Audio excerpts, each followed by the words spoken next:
नमस्कार, मैं हूं जफर साजिद और आप देख रहे हैं एडीबी न्यूज 7। अभी मैं बिहार दरभंगा जिला अलीनगर प्रखंड ग्रामीण क्षेत्र में मौजूद हूं, जहां पर हमारे साथ कई पार्टियों के कार्यकर्ता और वोटर्स मौजूद हैं।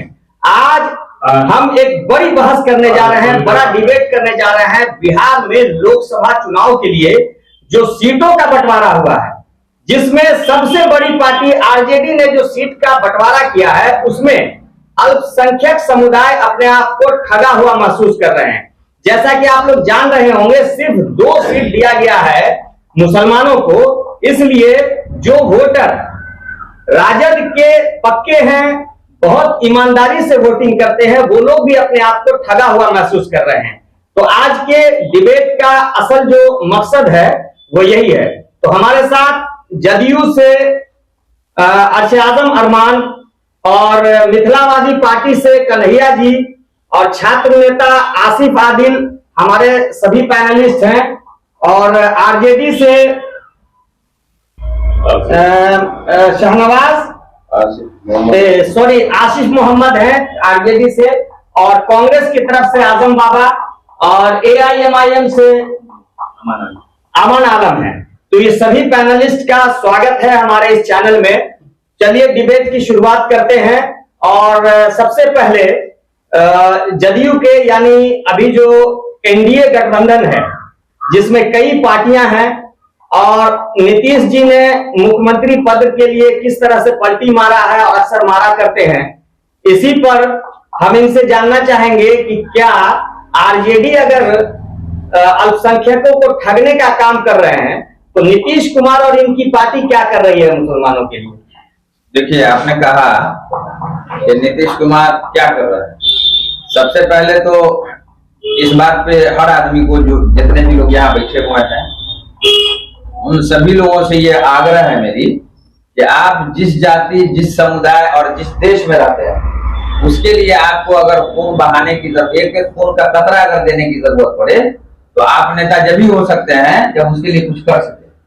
आप जिस समाज से आते हैं, उसके लिए आप अगर मेहनत नहीं कर रहे हैं, उस समाज को आगे बढ़ाने के लिए अगर आप नहीं कुछ कर रहे हैं, जिस देश में, जिस मोहल्ले में, जिस बिहार में और जिस वार्ड में रह रहे हैं, उसके लिए आप वार्ड के लोगों से, पंचायत के लोगों का अगर नहीं कुछ कर पा रहे हैं, तो हमको लगता है कि जिंदा आदमी में और मुर्दे में कोई फर्क नहीं। मैं ठीक उसी तरह से मैंने देखा कि वोट परसेंटेज का मामला देख लीजिए कि 100%, 18% मुसलमानों का वोट जो है बिहार में थोक के हिसाब से आरजेडी को जाता है। ये बहुत बहुत शुक्रिया अदा करता हूं आपका कि ऐसे मौके से आपने जो है इस सवाल को पूछा है। आरजेडी को वोट जाता है तो एम वाई समीकरण हमेशा से हवा बना हुआ ढोल बजाते हैं। ये समीकरण में कहां मुस्लिम खड़े उतर रहे हैं? ऐसा लग रहा है आपको कि एम वाई समीकरण जो है वो, उसमें मुसलमान को, जिस अभी चुनाव में, लोकसभा चुनाव में जो सीटों का बंटवारा हुआ है, उसमें ऐसा लग रहा है कि आरजेडी कहीं पर मुसलमानों को जो है अपने बीच रखा है, नजरअंदाज किया गया है? पूरे तौर पे नजरअंदाज किया गया है। और आपको मैं पूरे तौर पे बता दूं कि अल्पसंख्यक के बड़े बड़े नेता कहलाने वाले, जो अपने आप को कहलाते हैं कि हम बिहार के बहुत बड़े नेता है, और हकीकत में है भी, लेकिन इस बार इस तरह से नजरअंदाज किया गया है। पता नहीं आरजेडी के बड़े अल्पसंख्यक नेता को डर लगता है बात करते हुए लालू जी से कि हमारी संख्या के हिसाब से हमको हमारी साझेदारी होनी चाहिए। 8 से 10 सीट मेरा बनता है, 18% मेरा वोट है। तो क्या नीतीश जी और आपकी पार्टी इसमें मुसलमानों को सहयोग कर रही है इस बार? किसको कर रही है भाई? मुसलमान क्या जो वोटर्स हैं, वो मुसलमान वोटर्स को क्या ऐसा दिखे जदयू में, क्या ऐसा दिखे एनडीए में, जो उस तरफ जाए वोटिंग करे? देखिए, हम बहुत सारे लोग सिर्फ अपने पार्टी में जहां रहते हैं उसकी बात बोल पाते हैं। मैं ये आपके चैनल के माध्यम से हर वो जिम्मेदार, चाहे वो गांव के हो, कस्बे के हो, जिला के हो, विधायक हो, मंत्री हो, उनको इस बात पे, जो पढ़े लिखे लोग हैं, उनको इस बात पे बहुत गौर करने की जरूरत है कि हमारी जो हक और हुकूक की बात है, वो एक पार्टी परमानेंट, एक पार्टी को हम वोट देते हुए जा रहे हैं और वो हमको पैर के नीचे रौंदता हुआ जा रहा है। ये बड़े अफसोस की बात है कि आप खुद जो है गौर करके आप देख लीजिए कि लालू यादव जी सामाजिक न्याय के परिभाषा यादव जो है वो 14% है, उनकी जो सीट है वो 8 सीट है, 14% रह चुके हैं। बिहार में कई बार उनकी क्या नाम है वाइफ जो है राबड़ी देवी मुख्यमंत्री रह चुकी है, और उसके बाद लालू यादव भी कई मरतबा मुख्यमंत्री रह चुके हैं। पूरे बिहार में एक भी ऐसा जिला आप बता दीजिए कि जहां से यादव समुदाय के लोग अपने सीट को आरजेडी का सीट दे दे और मुसलमानों को बोले कि आप हमको वोट नहीं दीजिए और उस सीट को जिता करके दिखला दे। एक विधायक का सीट जब नहीं जीत सकता है तो यहाँ तो लगता है कि जैसे मुस्लिम नेताओं को, जो अल्पसंख्यक के नेता है बिहार के, वैसे लोगों को सांप सूंघ लिया हो। लालू यादव के पास बोल नहीं पाते हैं। और एनडीए क्या फैसिलिटी रखती है? देखिए दोनों में बहुत फर्क है, दोनों में बहुत फर्क है। तो सारी लोग जानती है खुले तौर पे कि बीजेपी जो है मुस्लिम विरोधी है, जैसा कि लोग कहते हैं, प्रवक्ता लोग बोलते हैं, या वोटर्स अल्पसंख्यक तो यही समझते हैं। आपके चैनल के माध्यम से मैं ये बोलना चाहता हूं कि जितना मुसलमान खुले हुए तौर पर बीजेपी का विरोध बायकॉट करते हैं, अगर जिस तरह से उसी तरह से ठीक जो है आरजेडी नेताओं के मामले में नेता विहीन करना चाहते हैं अल्पसंख्यक को, अगर बीजेपी को अगर आप आरोप लगा रहे हैं तो मैं ये चैलेंज के साथ मैं बोलता हूं कि उतनी हमदर्दी अगर मुसलमान, अगर अल्पसंख्यक, अगर बिहार के, हिंदुस्तान के अल्पसंख्यक अगर बीजेपी के ऊपर यकीन करना शुरू कर दे तो हमको लगता है कि जितनी बड़ी जाति लालू यादव के परिवार ने किया, अल्पसंख्यक को नजरअंदाज किया है, वो जरूर जो है कहीं ना कहीं हमदर्दी रखेगी। तो क्या आपको ऐसा लग रहा है कि जो लोगों के दिलों में बीजेपी के लिए है वैसा ही नीतीश कुमार के लिए नहीं होगा? नीतीश कुमार का नजरिया उनसे अलग होगा क्या? हालांकि महागठबंधन में वो है, लेकिन क्या अल्पसंख्यक के लिए वो अलग से सोच पाएंगे बिना किसी दबाव के? देखिए, अगर वो सोचे नहीं, मैं बता रहा हूँ कि अभी से 2009 की बात मैं बता रहा हूँ, बिहार में एक क्वेश्चन जो है माननीय पूर्व विधायक डॉक्टर इजहार अहमद ने वो विधानसभा में क्वेश्चन किया था मदरसे और संस्कृत के लिए। हमने ही उनसे रिक्वेस्ट किया था, हमारे विधानसभा से क्वेश्चन किया था।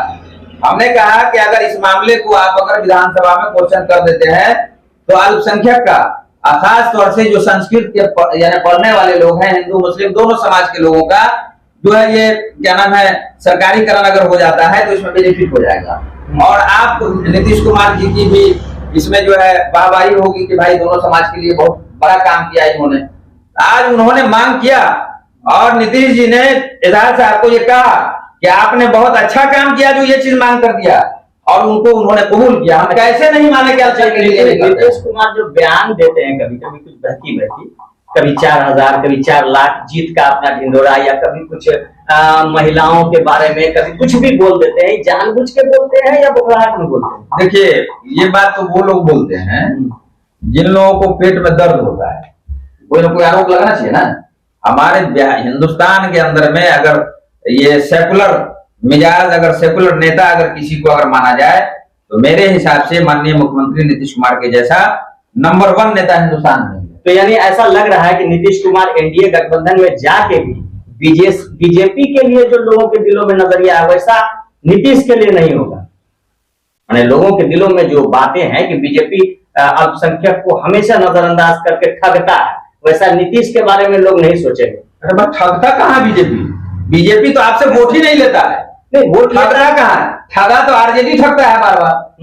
आज से जब से आरजेडी की सरकार रही है और ये मुसलमान अगर वोट देते हुए रहे तो ठग रहे हैं, आरजेडी ठग रहा है उनको, तो महागठबंधन वाले ठग रहे हैं। तो फिर सभी लोग यानी अल्पसंख्यक समुदाय के लोग फिर बीजेपी को अपना विरोधी क्यों समझते हैं? देखिए, सबसे बड़ी तो कारण होगा, सबसे बड़ी चीज ये है कि आज अगर बना ले, एक तो ये बना ले कि हमको वोट जो करना है वो बीजेपी को हराने के लिए नहीं करना है, हमको वोट अपने हक और अपने हिस्सेदारी और बिहार के विकास के लिए करना है। तो उस दिन बिहार के अल्पसंख्यक का, बिहार के जो अल्पसंख्यक हैं वो आरजेडी की तरफ से ठगा हुआ महसूस। अच्छा, अब चलिए अब मिथिलांचल आते हैं। दरभंगा में जो लोकसभा सीट के लिए आरजेडी ने अपना प्रत्याशी उतारा है, आपको इसको क्या नाम है, ललित यादव को, और पहले ऑलरेडी जो पद पे संसद पद पे जो एमपी हैं गोपाल जी ठाकुर बीजेपी की ओर से वो भी प्रत्याशी हैं, और एआईएमआईएम भी दरभंगा से अपना कैंडिडेट खड़ा करेगी। अभी पूरा क्लियर नहीं हुआ। यहाँ निर्दलीय से मिथिलावादी पार्टी से भी है, तो आपको क्या लग रहा है कि दरभंगा लोकसभा से बीजेपी के गोपाल जी ठाकुर को ललित यादव टसल दे पाएगा, हरा पाएगा? क्या लग रहा है वो हवा, क्या मूड है जनता का? आपका अपना तजुर्बा क्या है? देखिए, मेरा तजुर्बा ये है कि दोनों फेस को आप एक जगह कर लो, और जिस यादव और मुस्लिम वोट के ऊपर इलेक्शन लड़े, आप इलाके में आप घूमें और 100 आदमी में आप अगर पूछेंगे तो 100 आदमी में कम से कम 70 आदमी ये बोल देगा कि नहीं, कैंडिडेट के हिसाब से गोपाल जी ठाकुर ही सही। चलिए, शुक्रिया। ये आसिफ आदिल, जिनका मैंने पहले इंट्रोडक्शन कर दिया, छात्र नेता हैं। ये स्टूडेंट की समस्या को लेकर आज डिबेट में यहाँ पे आए। आप बताइए कि अभी जो लोकसभा इलेक्शन पूरे हिंदुस्तान में हो रहा है, खासतौर से हम बिहार और मिथिलांचल को आज के चर्चा का विषय बनाते हैं, तो आपको क्या लग रहा है कि दरभंगा लोकसभा सीट से स्टूडेंट्स का वोट बीजेपी को जाएगा, आरजेडी के ललित यादव को जाएगा, गोपाल जी ठाकुर को, या सागर लब्जा को? किसको जा सकता है? स्टूडेंट का वोट स्टूडेंट के हक की आवाज जो उठाता है, जो स्टूडेंट के हक के लिए खड़ा होता है। खास करके हम लोग अलीनगर से हैं और अलीनगर में बैठ कर डिबेट कर रहे हैं, अलीनगर को रिप्रेजेंट करते हैं। तो न गोपाल जी ठाकुर ने अलीनगर के लिए कोई काम किया स्टूडेंट के लिए खास करके, और न ललित जी जो उम्मीदवार हैं यहाँ के, उन्होंने कोई काम किया। एक हिसाब से कह लीजिए तो आरजेडी बिहार, पूरे बिहार स्तर पे जीतने के लिए नहीं बल्कि सामने वाले को जिताने के लिए लड़ रही है। और बीजेपी एंड टीम जो है, जो उसकी सांप्रदायिक शक्तियां जो हावी रहती है उसके ऊपर मैनिफेस्टो में जो उनके शामिल है, वो हिंदू और मुसलमान में लड़वाने की लड़ाई लड़ रहे हैं बीजेपी वाले। और आरजेडी और इंडिया गठबंधन के जो लोग हैं, वो लोग जो है सामने वाले को जिताने की लड़ाई लड़ रहे हैं। क्योंकि आरजेडी ने बिहार में अभी जो अपने कैंडिडेट, आपको लग रहा है कि आरजेडी भी बीजेपी को सपोर्ट करता है? बीजेपी को सपोर्ट नहीं, कहीं ना कहीं से, हाँ जी, कहीं इनडायरेक्ट वे में, इनडायरेक्ट वे में नहीं। A to Z की पार्टी और MI की पार्टी कहलाने वाली पार्टी, जिसका 18% मुसलमान पूरे बिहार में है, उस हिसाब से हिस्सेदारी होनी चाहिए 7 से 8 सीट, 2 सीट शहनवाज। और वहां पे भी आप देख लीजिए कि लड़ाई कैसी हो रही है। मधुबनी सीट की बात कर लीजिए, MY की पार्टी है और वहां यादव और मुसलमान में ही लड़ाई होगी। तो यादव जी को वोट देंगे, मुसलमान को वोट देंगे, मतलब तो एक सीट बर्बाद होगा। हाँ, पूरी तरह से एक हिसाब से कह लीजिए। और सीमांचल में भी खास करके जो बिहार के जननेता हैं, छात्रों की आवाज उठाने वाले हैं, उनको ठगा गया है। एक समय में उनको समझिए कि राजनीति को पूरी तरह से उनको राजनीतिक रूप से मारने की कोशिश लालू एंड परिवार के द्वारा की गई। पप्पू यादव जी को पूरे बिहार में छात्रों का, युवाओं का और महिलाओं का, गरीब बुढ़ों का, दबे कुचले समाज का, चाहे बाढ़ हो, कोरोना हो, हर मामले में पप्पू यादव जी ने साथ दिया। उनको पॉलिटिकल डेड करने की पूरी कोशिश आरजेडी के द्वारा की गई। औरंगाबाद से निखिल जी का मामला हो, या झंझारपुर से देवेंद्र यादव जी का मामला हो, या आपको आरजेडी ने मधेपुरा से कॉमर्स कॉलेज के प्रोफेसर को रेफर कर दे दिया। सबकी तरफ से आप बोल रहे हैं, नौजवानों के हक में आवाज उठा रहे हैं। तो सबसे ज्यादा हमारे बिहार में नौजवान तबका वोटर है, सबसे ज्यादा, और उसके बाद महिलाएं। तो आपको क्या लगता है कि पप्पू यादव जो लोगों के नजर में मसीहा है, अक्सर किसी भी आपदा में मैंने उनको देखा, मैं भी कई जगह बाढ़ में उनके साथ नाव पे गया था, और कन्हैया कुमार, तो कांग्रेस वालों ने भी क्या इन दोनों को अपने लिए कहीं पर जगह में रखा? नहीं जगह दिया। कांग्रेस वालों ने भी इन दोनों को ठगा, तो ये निर्दलीय लड़ेंगे। तो क्या लगता है पप्पू यादव और कन्हैया कुमार के जो समर्थक हैं, उनका इस बार जो है कंफ्यूजन कैसे दूर होगा? उनका वोट किधर चला जाएगा? वोट किधर नहीं जाएगा, वोट हम लोग जो सही कैंडिडेट होगा, क्योंकि अब हम लोग स्वतंत्र हैं, जो सही कैंडिडेट होगा, जो हमारे हक की बात करेगा, छात्रों के हक की बात करेगा। हम लोग के उम्मीदवार पूर्णिया से पप्पू यादव जी लड़ रहे हैं और रिकॉर्ड मतों से जीतेंगे वहां से, इसमें कोई दो राय नहीं है। उनके टक्कर में न बीमा भारती है, न संतोष कुशवाहा है, कोई नहीं है। वहां से एक तरफा पप्पू यादव जी, क्योंकि पूरे बिहार में घूम घूम कर उन्होंने जो काम किया, एक समय में आकर उनको ठगने का काम किया गया, बिहार के युवाओं के साथ छल करने का काम किया गया।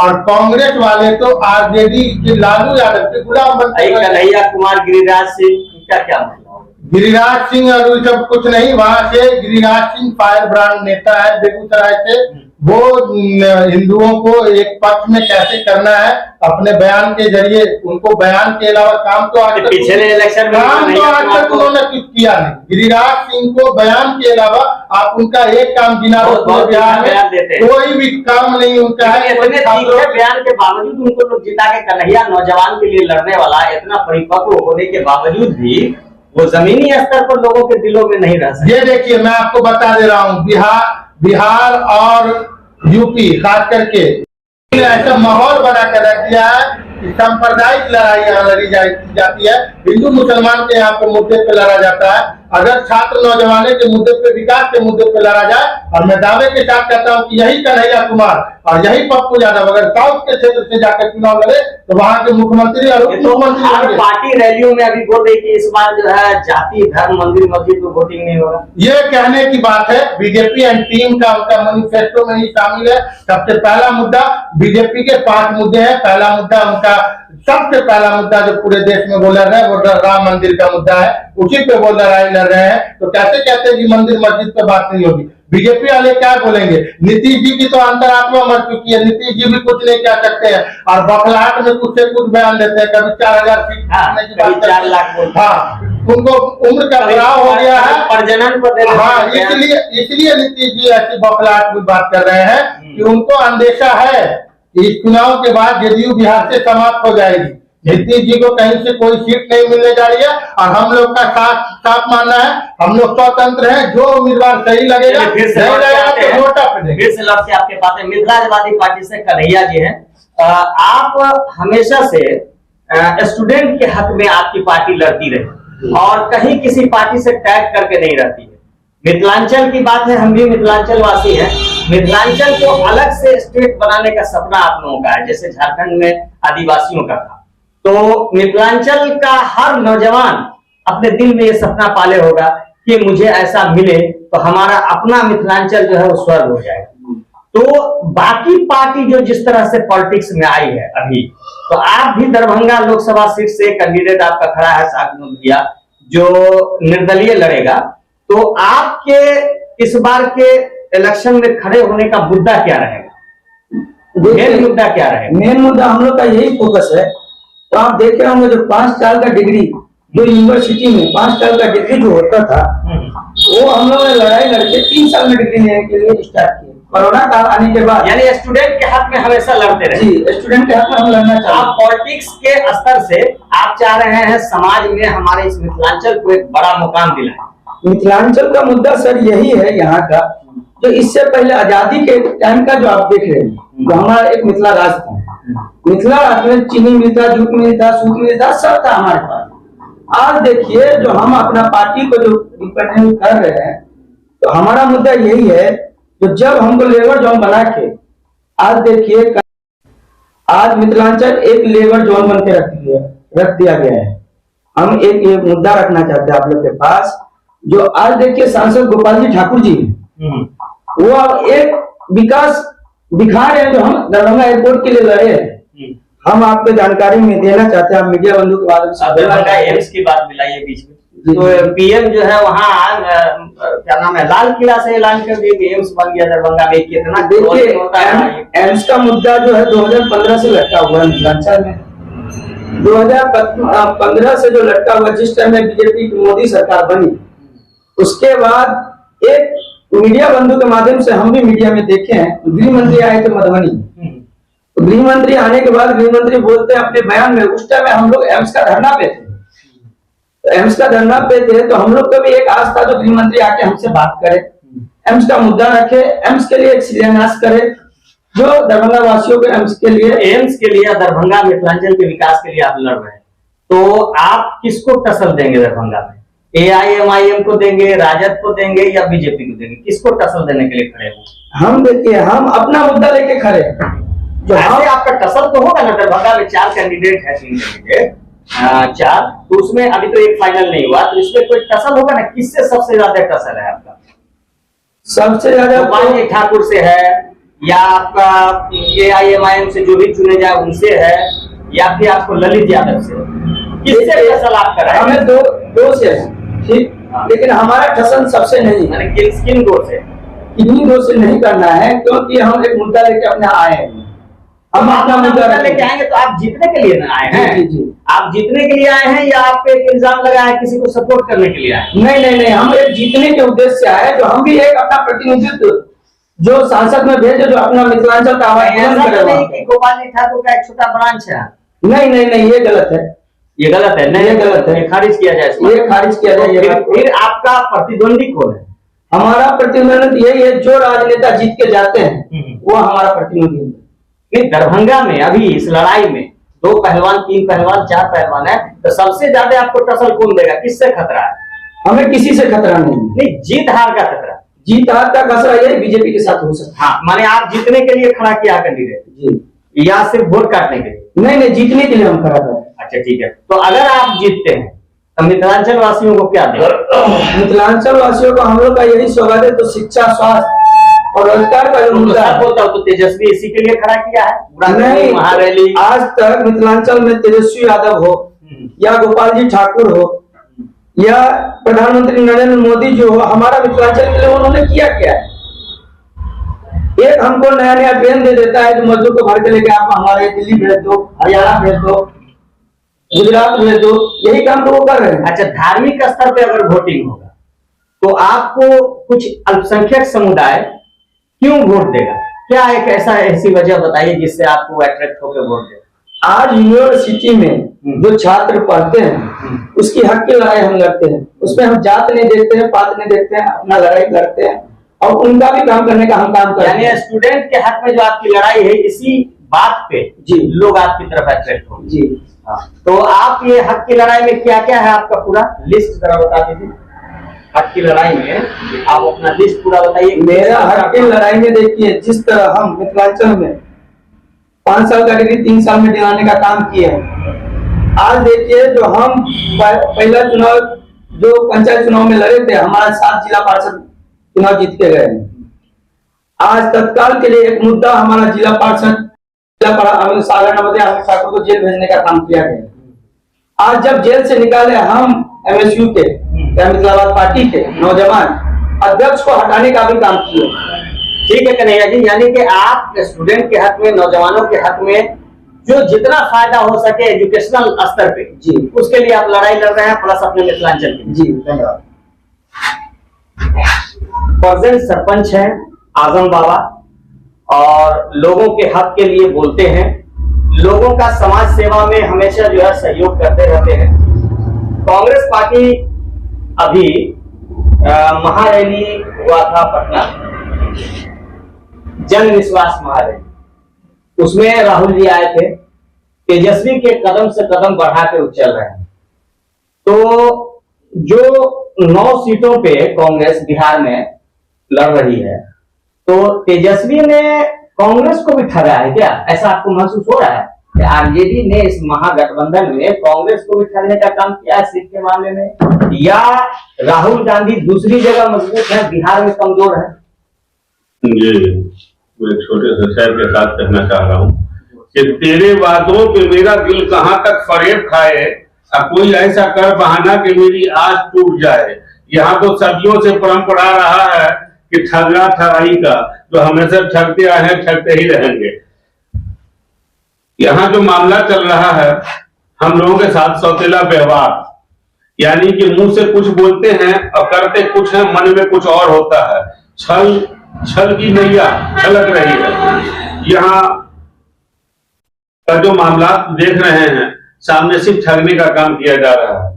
तो कांग्रेस क्या, आज जो मुद्दा हम लोगों का है कि आरजेडी अल्पसंख्यक को ठग रही है, उनके वोट परसेंटेज के मुताबिक सीट नहीं दिया जाता, जी बिल्कुल नहीं। उसी मुद्दे पे घूम के आते हैं। तो कांग्रेस मुसलमानों के लिए या अल्पसंख्यक के लिए क्या कुछ कर रही है? आने वाले पूरे इतिहास में तो मुझे ऐसा नहीं लगा कि कांग्रेस बहुत अच्छा करती है।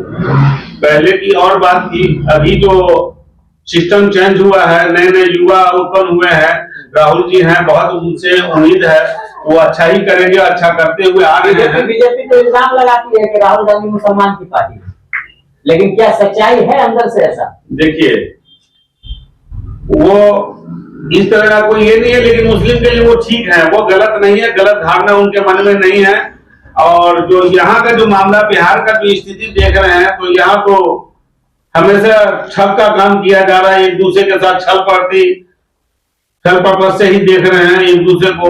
और जैसे अभी हम लोग मुस्लिम समुदाय से आते हैं और यहाँ तो हो रहा है, देखिए कि इतने परसेंटेज हम लोग हैं, लेकिन हम लोग के साथ इस तरह का सौतेला व्यवहार किया जा रहा है। आपने मुस्लिम परसेंटेज की बात की, तो आपको क्या लग रहा है इस बार जो है राउंड फिगर हम पूछना चाह रहे हैं जी, किसी भी पार्टी का कैंडिडेट खड़ा हो, मुसलमानों का वोट प्रतिशत जो होगा, वोटर्स जो होंगे, वो उनका क्या इस बार का नजरिया है, किस तरफ उनका झुकाव होगा, क्या लग रहा है आपको? देखिए, मैं ये तो नहीं कह सकता हूँ कॉन्फिडेंट है, लेकिन एक बात जरूर कह सकता हूँ कि इतिहास साक्ष्य और सदा रहेगा कि यहाँ मुसलमानों ने शत्रुओं से बलिदान दिया और देते हुए आए हैं। लेकिन अब जो इनके रणनीति को समझ चुके हैं मुसलमान भी, इसलिए वो अपने वोट का, अपने मत का सही उपयोग करेंगे। इस दफा सबको समझ में आ जाएगा, जो छल छलावा कर रहे हैं मुस्लिम लोगों के साथ में कि इतना परसेंट मुस्लिम होने के बावजूद उनके साथ में 2 सीट दिया जा रहा है, और ऐसी जगह पे दिया जा रहा है जहां एक तरफ वो है, एक तरफ हम है।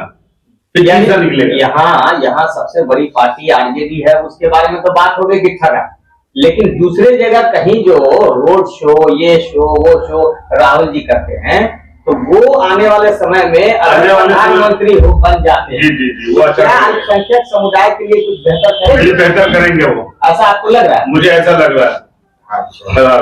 चलिए, शुक्रिया।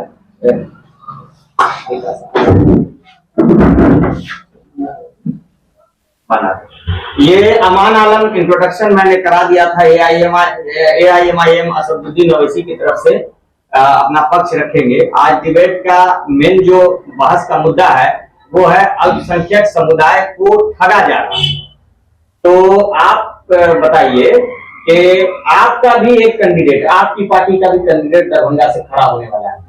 वो अभी जैसा कि लोगों ने बताया कि कलाम, लेकिन कंफर्म हम इस पर मोहर नहीं लगाएंगे कि शायद कलाम को टिकट मिले नहीं मिले, लेकिन उल्टी पुल्टी बातें चल रही है। अगर कलाम को टिकट मिल जाता है तो दरभंगा जिला का ग्रामीण क्षेत्र का वोट मुसलमानों का, अपनी AIMIM का ही चर्चा चल रहा है, क्योंकि आरजेडी जो कैंडिडेट उतारी है ना इस बार दरभंगा में, उससे बहुत सारे मुसलमान पर खुश नहीं है, क्योंकि आपको ऐसा लग रहा है कि दरभंगा लोकसभा से AIMIM मजबूत है। जी, बहुत बीजेपी को नुकसान पहुंचाएगा, आपको क्या लग रहा है? को भी नुकसान पहुंचेगा। आपको लग रहा है कि अगर ये कलाम साहब को टिकट मिल गया या XY किसी को भी मिल गया जी, तो वो अल्पसंख्यक समुदाय का पूरा वोट अपनी तरफ कर ले?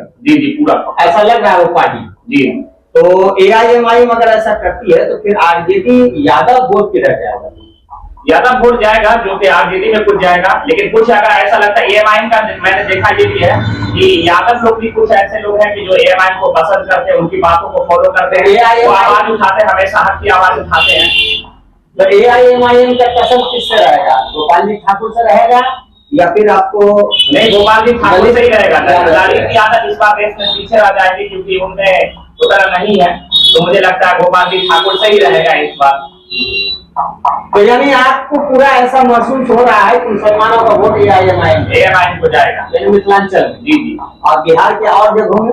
और जगहों में तो बिहार में देख लीजिए, जैसे अभी 11 कैंडिडेट उतारने वाले हैं AIMIM को उतार बिहार में, तो मुझे ऐसा लगता है कि बहुत अच्छा स्थिति रहेगा इस बार AIMIM का बिहार में।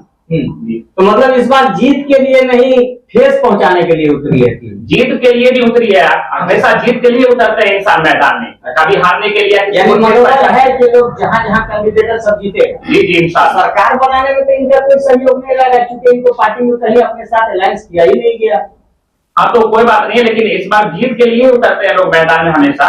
तो अगर जीत जाती है, मान लीजिए अगर 5 सीट अगर ले आती है हमारी, अगर 5 सीट अगले पार्टी को जरूरत पड़ती है तो जरूर सहयोग के लिए उनके पास जाना पड़ेगा। तो ऐसा हो सकता है कि कहीं ठेस पहुंचा सकती है, और मुझे लगता है कि अगर दरभंगा में AIMIM उतरती है तो इंशाल्लाह जीत भी लेगी। ठीक है, शुक्रिया। आरजेडी का बहुत चर्चा हम लोग दूसरे पार्टी के लोगों से कर रहे हैं आप आरजेडी को रिप्रेजेंट करते हैं। आरजेडी बिहार में सबसे बड़ी पार्टी है और इंडिया गठबंधन में सबसे बड़ा इनका समझिए कि सहयोग है। तो जितना इन लोगों ने बात कहा, जितनी बातें इन लोगों ने कही आपने सुना, तो ऐसा लगता है कि आरजेडी कहीं ना कहीं से बीजेपी को सपोर्ट करती है। आपको ऐसा कहीं पर से कोई ऐसा इन लोगों की बात में सच्चाई? देखिए, सबसे पहले तो आपको शुक्रिया अदा करना चाहते हैं। मेरा नाम मोहम्मद आसिफ हुआ, राजद के जिला सचिव हुआ हूँ। आपसे नाराजगी है अभी हमको इस बात से। राजद सबसे बड़ी पार्टी है हमारी पार्टी बिहार में, और सबसे बाद में आप हमसे बुलवा रहे हैं। नहीं, इसलिए बुलवा रहे हैं कि ज्यादा बुलवाएंगे आपसे। हाँ, तो एक तो ये बात है। हम इस सबसे शॉर्टकट में निपटेंगे। बात ये आपके है, यहाँ पर इन करेंगे सर।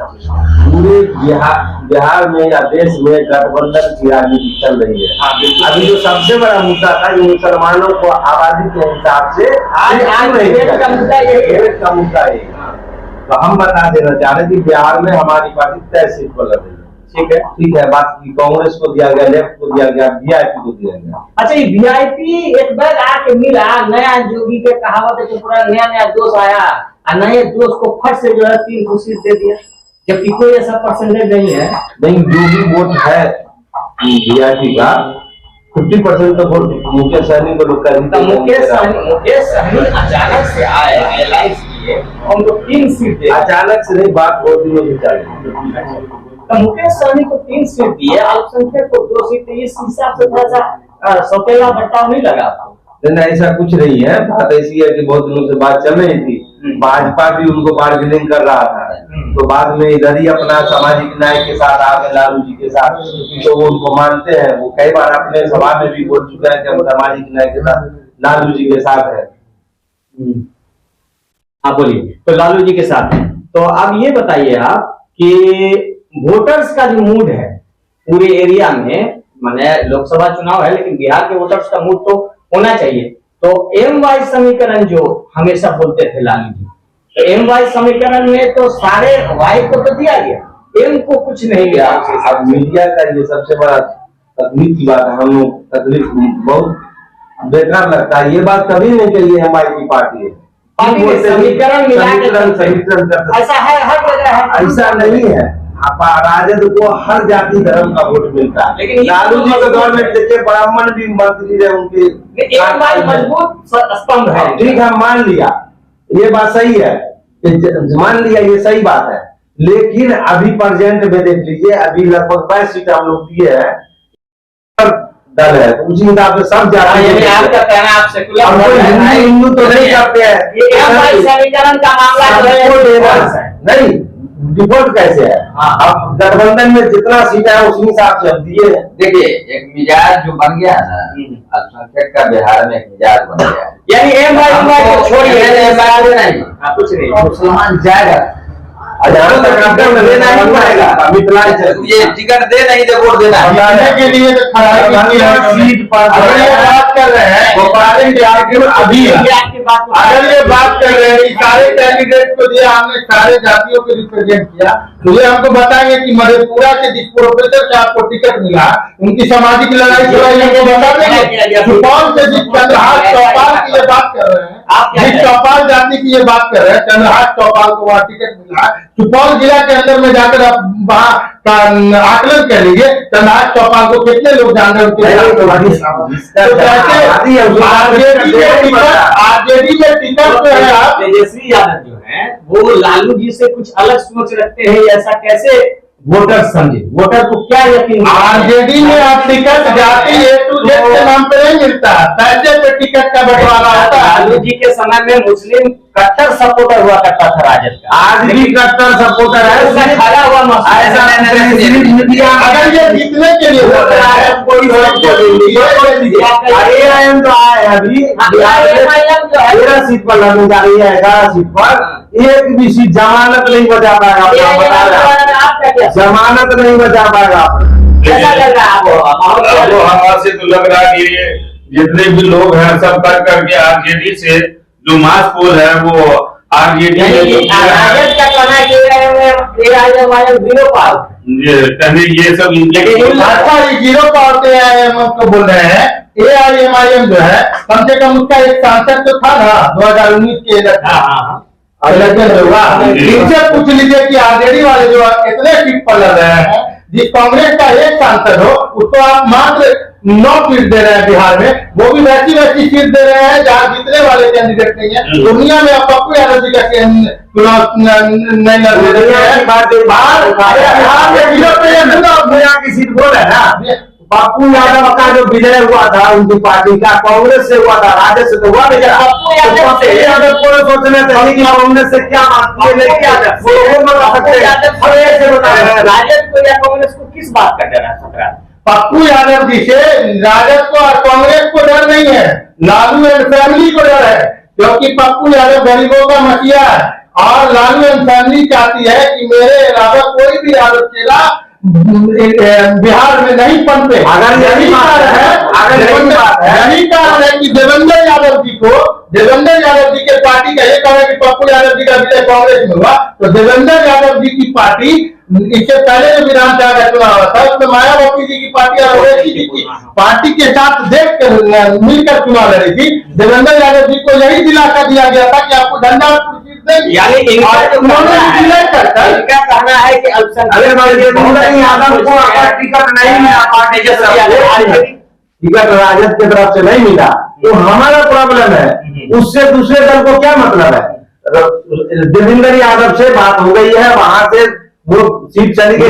चुनाव क्यों लड़ता है? मुझे बता दीजिए, चुनाव क्यों लड़ता है? जीतने के लिए लड़ता है, मगर आरजेडी के जितने कैंडिडेट है, आपको 22 कैंडिडेट है, उसमें 2-4 सीटों को छोड़कर जितने भी कैंडिडेट है कोई ऐसा अक्सर होता है कि लोग जीतने के लिए अपने मफाद अपने फायदे के लिए चुनाव लड़ते हैं, लेकिन संविधान में है कि चुनाव लड़िए विकास के लिए, चुनाव लड़िए जनता के हित में, चुनाव लड़िए अपने देश की भलाई। अच्छा, जनता के हित में सभी पार्टी जेब भरने वाली है। जी, तो किस पार्टी का डिसाइड करें? हमारे इस खबर को जो लोग देख रहे हैं, जनता इस बार असमंजस में है, कंफ्यूजन में। सामाजिक न्याय की लड़ाई को बिहार में लड़ने का काम किया, उस लालू प्रसाद की पार्टी राष्ट्रीय जनता दल को लोग वोट देंगे।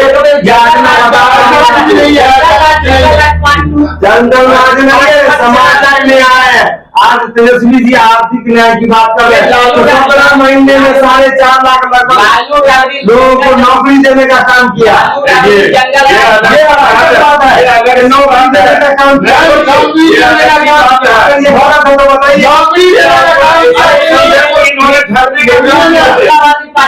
नौकरी देने का अगर काम किया तो इनसे ये बात पूछ लीजिए कि नौकरी देने का काम किया, ये सरकार में रहकर नौकरी देने का काम किया, और हमारे नेता तो आए दिन जनता की भलाई बिना सरकार में नौकरी ढिंढोरा पीटते हैं। लेकिन हम तो देख रहे हैं आज के मुद्दे के मुताबिक अल्पसंख्यक को कहां कितनी नौकरी दे रहे हैं। अभी जो बिहार में नौकरी हुई है ना, लगभग 4.5 लाख हुई है, उसमें आप परसेंटेज निकालिए, मुसलमान नौजवान को भी हुआ नौकरी, चुन चुन करके घर घर जा करके तेजस्वी उठा करके पटक करके दिए ना।